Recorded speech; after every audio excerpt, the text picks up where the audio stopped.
There are so many different viruses that cause the common cold. There are about 200 different viruses, all of which have, we think, evolved over time to infect your nose and your throat.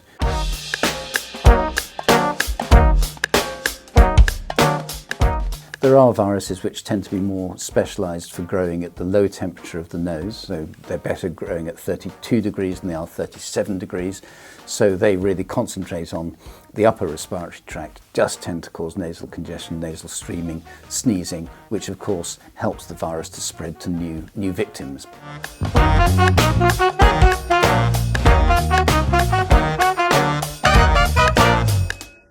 So it's not really clear why they're called a cold, and studies that were done to try and show whether cold actually makes the virus more severe haven't managed to show that. So it's a bit of a puzzle really why it's called a cold.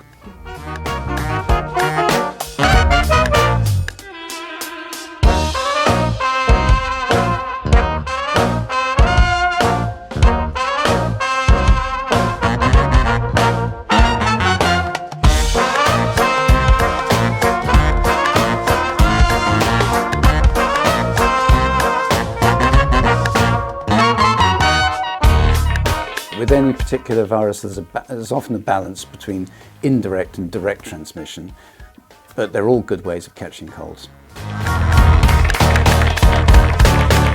So children, they are the super spreaders of the common cold, and anything which reduces your contact with vulnerable populations such as children will be a very good way of avoiding getting colds.